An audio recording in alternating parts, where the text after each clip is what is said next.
सोचो एक ऐसा बंदा जो नाम से तो लगता है पूरा सिंपल, लेकिन जिस दिन से मुसीबत में फंसता है उस दिन से पूरी सिस्टम हिल जाती है। नाम है हैप्पी पटेल। हैप्पी दिखता है लेकिन उसकी लाइफ में इतने सारे ट्विस्ट आते हैं ना कि किसी को भी शॉक दे दे। ये मूवी सिर्फ कॉमेडी नहीं है, यहाँ एक्शन, ड्रामा और एक ऐसा सरप्राइज गेम है जो लास्ट तक आपको भान के रखेगा, क्योंकि आगे जो होने वाला है वो हैप्पी की लाइफ ही नहीं बल्कि उसका माइंडसेट भी बदल देगा। सो हे गाइस, आज हम एक्सप्लेन करने वाले हैं हैप्पी पटेल मूवी की पूरी स्टोरी को। वीडियो स्टार्ट करने से पहले क्विक रिक्वेस्ट है कि अगर आप सभी को वीडियो अच्छा लगे तो चैनल को सब्सक्राइब जरूर कर दीजिएगा ताकि हमारे न्यू वीडियोस का नोटिफिकेशन सीधे आप तक पहुंचता रहे। तो गाइस, ये एक कॉमेडी मूवी है तो कोशिश करूंगी कि इसका एक्सप्लेनेशन भी थोड़ा सा कॉमेडी वाले अंदाज में हो जाए जिससे कि आपको सुनने में मजा आ जाए। तो इस मूवी की स्टार्टिंग होती है 1991 से, जहाँ पर हमें गोवा को दिखाया जाता है और यहाँ पर सब कुछ कूल एंड पीसफुल, लेकिन अंदर ही अंदर चल रहा है समथिंग फिशी। देन उसके बाद हमें दो खुफिया एजेंट्स को दिखाया जाता है जिनका नाम है रोजर और 16। They are on a mission और उनका टारगेट है एक आदमी जिसका नाम है मिस्टर व्हाइट। लेकिन तभी सीन में एंट्री होती है एक डेंजरस गैंगस्टर की जिसका नाम है जेमी, और ये बात कम करता है, गोली ज्यादा चलाता है। जेमी सीधा गाड़ी में आता है, नो ड्रामा नो वार्निंग, और मिस्टर व्हाइट को वहीं पर शूट कर देता है। Game over. और अब किसी तरह रोजर और 16 अपनी जान बचाकर वहां से भाग जाते हैं। वो अपने घर पहुंचते हैं और उन्हें लगता है कि अब सब कुछ सेफ है, बट जेमी भी पीछे पीछे वहां पर पहुंच जाता है। घर के अंदर हम एक काम वाली को देखते हैं जो झाड़ू लगा रही होती है और उसका नाम है सोकोबाई पटेल। और अब जेमी उनको शूट करने वाला होता है, तभी बीच में सोकोबाई पटेल आ जाती है एंड वो कहती है मुझे कम से कम झाड़ू तो लगाने दो। भाई, यहाँ पर ये सीन चल रहा होता है ना, वैसे तो काफी सीरियस होता है लेकिन कोई इसको सीरियस ले नहीं रहा होता है। यहाँ लोगों को मरने की बिल्कुल भी टेंशन नहीं है। खैर, अब यहाँ पर सोकोबाई पटेल अपना झाड़ू वाड़े लगाने का सीन और डांस क्लियर कर लेती है। देन उसके बाद हमारे जेमी जी फिर शूट करते हैं जब उसका पूरा डांस वांस हो जाता है उसके बाद, और यहाँ पर बीच में सोकोबाई पटेल आ जाती है और उसको गोली लग जाती है जिसकी वजह से वो वहीं पर गिर जाती है। सच में ये वाला सीन आप देखोगे ना तो बिल्कुल भी आप सभी को ऐसा नहीं लगने वाला है कि यहाँ पर सोकोबाई पटेल को गोली वोली का दर्द हो रहा था। ऐसा लग रहा था जैसे वो गोली को एंजॉय कर रही है। और उधर गोलीबारी के दौरान जेमी को भी गोली लग जाती है और वो वहां से भाग जाता है और किसी तरीके से भगता भगाता हुआ वो अपने घर पे पहुंच जाता है जहां पर उसकी वाइफ को हम देख पाते हैं। और अब वो देखती है कि जेमी को गोली लगी है लेकिन फिर भी उस पर कोई फर्क ही नहीं पड़ता है। वो एकदम रैंडमली उससे कहती है कि डोंट ओपन द डोर। फिर भी जेमी बेशर्मों की तरह घर के अंदर आ जाता है। अब उसको गोली लगी है ना, किसी को घर में कोई टेंशन नहीं है, कोई जेमी के पास आता तक नहीं, उसे पूछता तक नहीं क्या हो रहा है। यहाँ पर हम व्यूअर्स भी काफी शौक है कि क्या कहे, इसको कॉमेडी कहें या फिर क्या ही कहें। देन जेमी अब वहीं पर बैठ जाता है और उसके बाद अपने दो बेटों को बुलाता है और अपने हाथ में से एक स्पेशल रिंग निकालता है और अपने बेटों की तरफ बढ़ा देता है एंड कहता है मेरे बढ़ने के बाद मेरा बिजनेस अब तुम दोनों को ही संभालना है। तभी यहाँ पर एक ट्विस्ट आ जाता है। जेमी की एक बेटी भी होती है, वो अचानक से वहां पर आ जाती है और जेमी के हाथ से रिंग को लेकर चले जाती है। और अब जेमी भी ये देखकर काफी ज्यादा शॉक्ड हो जाता है। बच्चों के एक्सप्रेशंस ऐसे होते हैं जैसे जिमी का मरना उन पर कोई खास इफेक्ट ही नहीं डाल रहा है। बेटी रिंग लेकर चुपचाप अंदर चले जाती है और यहीं पर सबको समझ आ जाता है कि जिमी मरने के बाद उसका पूरा बिजनेस अब बेटों को नहीं बल्कि बेटी को ही संभालना है। और फिर क्या था, इसी तगड़े सस्पेंस और आंखें फाड़ के जेमी की वहीं पे दैट्स इट डेथ हो जाती है। वहीं दूसरी तरफ सोकोबाई पटेल को भी गोली लग चुकी होती है एंड मरने से पहले वो अपने छोटे से बेटे को सब्सिपन के हवाले कर देती है और वो कहती है कि इसका थोड़ा ध्यान रखना। और ये कहते ही सोकोबाई भी टाटा बाबाई कर देती है, मतलब कि उसकी डेथ हो जाती है। और उसके बाद ये दोनों उस बच्चे को लेकर हमेशा के लिए लंदन शिफ्ट हो जाते हैं और वहीं पर दोनों मिलकर उस बच्चे को पालते हैं और उसका नाम रखते हैं हैप्पी। खैर, इसके बाद टाइम फास्ट फॉरवर्ड होता है और अब 34 ईयर्स लेटर हम देखते हैं कि हैप्पी बड़ा हो चुका है। और यहाँ पर रोजर और सब्सिशन की एक ही चाहत होती है कि हैप्पी भी बिल्कुल उन्हीं की तरह एक MI7 एजेंट बने। They both are full of hope, but problem ये है कि हैप्पी पढ़ाई में थोड़ा लेज से भी ज्यादा लेज है। ना तो उसे ठीक से गन यूज करना आता है और ना ही वो ठीक से एडिशन और सब्ट्रैक्शन कर पाता है। और हालत ये है कि अब तक वो 7 टाइम्स MI7 की एंट्रेंस एग्जाम में फेल हो चुका है। मतलब टैलेंट है बट दिमाग कहीं और घूम रहा है। और इन सब के बावजूद उसके दोनों पापा कभी भी एंग्री नहीं होते। No shouting no pressure. वो हमेशा हैप्पी से बहुत प्यार से बात करते हैं, उसका कॉन्फिडेंट बूस्ट करते रहते हैं और उसे फील कराते हैं कि वो उनके लिए वेरी स्पेशल है।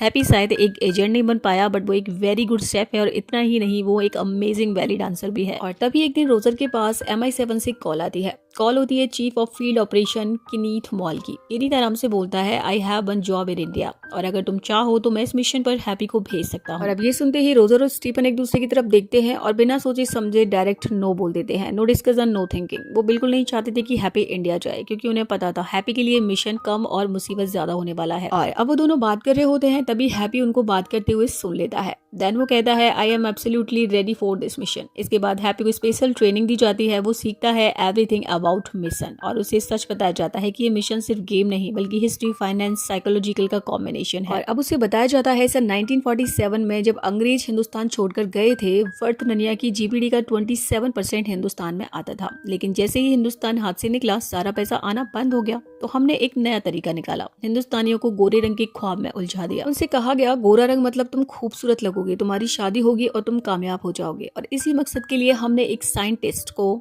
इंडिया भेजा और उस साइंटिस्ट का नाम है बीयरट्राइज फेफर बाओ। उसका काम था रंग गोरा करने वाले फॉर्मूले को बनाना। अब जैसे ही मिशन शुरू होने वाला होता है, बीयरट्राइज अचानक गोवा से किडनैप हो जाता है और अब हैप्पी का मिशन यही है कि वो गोवा जाए यानी इंडिया जाए और वहां पर बीयरट्राइज को ढूंढे और उसको अपने साथ लेके दोबारा से लंदन जाए। तो गाइस यहाँ पे जब मैं ये मूवी देख रही थी और मुझे ये हैप्पी के मिशन के बारे में पता चला था तो सच में यार मेरे भी रोंगटे खड़े हो गए थे, इतना खतरनाक मिशन। खैर हैप्पी अपना फनी लेकिन इंपॉर्टेंट मिशन बनाता है और बीयरट्राइज को ढूंढना स्टार्ट कर देता है और इंडिया आ जाता है। सो गाइस यहाँ पर हम व्यूवर्स को पता चलता है कि एक्चुअली बीयरट्राइज एक गैंगस्टर के कब्जे में है और उसका नाम है मामा। सो गाइस मामा कोई और नहीं होता है बल्कि जेमी की वही बेटी होती है जिसने अपने पापा के हाथ से रिंग ले ली थी। मतलब कि वो अपने दोनों भाइयों को मार चुकी है और पूरा का पूरा बिजनेस अब उसने अपने हाथों में ले लिया है। एक्चुअली मामा यहाँ पर खुद का एक ब्यूटी ब्रांड लॉन्च करना चाहती है और इसलिए उसने बीयरट्राइज को अगवा कर लिया है ताकि वो उसके लिए वो स्पेशल मतलब गोरा होने वाला फॉर्मूला बना के तैयार करे। खैर हम हैप्पी को देखते हैं जो कि गोवा पहुंच जाता है और सबसे पहले उसका मिलन होता है MI7 के लोकल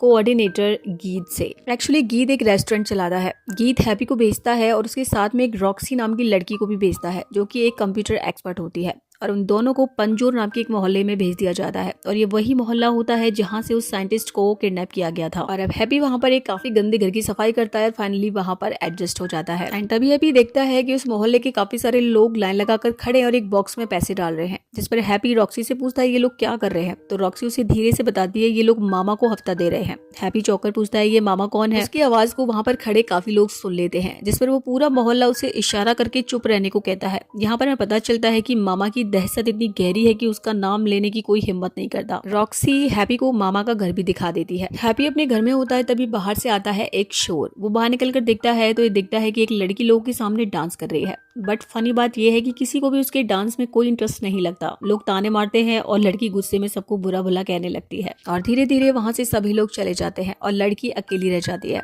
हैप्पी मुस्कुराते हुए कहता है कि तुम बहुत अच्छा नाचती हो एंड वो कहती है मजाक मत बनाओ और वहां से निकल जाती है। अगले सीन में हम देखते हैं हैप्पी और गीत अपना मिशन स्टार्ट कर देते हैं। दोनों साइंटिस्ट के घर पर पहुंच जाते हैं और वहां पर तलाशी लेने लगते हैं ताकि थोड़ा बहुत पता चल सके कि एक्चुअली हुआ क्या था। और धीरे धीरे उन्हें अंदाजा होने लगता है कि सबके पीछे सिर्फ मामा का ही हाथ है। और सच जानने के लिए हैप्पी मामा के रेस्टोरेंट पर जाता है। वो वहां पर मामा के एक आदमी को साइंटिस्ट की तस्वीर दिखाता है और पूछता है कि तुमने कभी इस लड़की को देखा है। इस पर वो आदमी कहता है नहीं, no I have no idea. And वो लोग वहां से हैप्पी को तुरंत बाहर निकाल देते हैं। अब वो लोग तुरंत मामा के पास जाते हैं और उसे बताते हैं कि कोई आदमी आया है जो साइंटिस्ट को ढूंढ रहा था। मामा तुरंत अपने आदमी भेजती है हैप्पी को किडनैप करके लाने के लिए। हैप्पी एक बार फिर उसी लड़की को देखता है जिसे उसने पहले दिन नाचते हुए देखा था और हैप्पी एक बार फिर से उसे कहता है कि तुम सच में बहुत अच्छा डांस करती हो। एंड उसके बाद वो लड़की उसे अपना नाम बताती है और उसका नाम होता है रूपा। खैर फिर वो दोनों गीत के रेस्टोरेंट में जाते हैं और काफी सारा टाइम स्पेंड करते हैं। हैप्पी यहाँ पर रूपा को छूने की कोशिश करता है लेकिन रूपा तुरंत ही उसे जोर से थप्पड़ मार देती है और एक इंडियन लड़की के हाथ से थप्पड़ खाकर हैप्पी के कबूतर उड़ जाते हैं। जब हैप्पी अपने घर में आता है तो वो बहुत ज्यादा नशे में धुत होता है। तभी वहां पर मामा के गुंडे आते हैं और उसे पकड़ कर किडनैप करने की कोशिश करते हैं। बट एन वक्त पे वहां पर रॉक्सी आ जाती है और हैप्पी को बचा कर ले जाती है। मामा के आदमी जब खाली हाथ लौटते हैं तो मामा को बहुत गुस्सा आता है और वो तुरंत ही अपने आदमियों के लीडर को जहर देकर मार देती है। खैर इसके बाद हम गीत, हैप्पी, रॉक्सी और रूपा ये चारों लोग मिलकर मामा के एक नाइट मार्केट में जाते हैं। वहाँ रूपा का डांस परफॉर्मेंस होता है बट मजेदार बात ये है कि लोगों को उसका डांस अभी भी पसंद नहीं आता। तभी हैप्पी अचानक स्टेज पर चढ़ जाता है और अपने शानदार बेली डांस से सबको हैरान कर देता है। और बट इसी हंगामे में मामा के गुंडे गीत, हैप्पी और रूपा को पकड़ लेते हैं और बांध लेते हैं।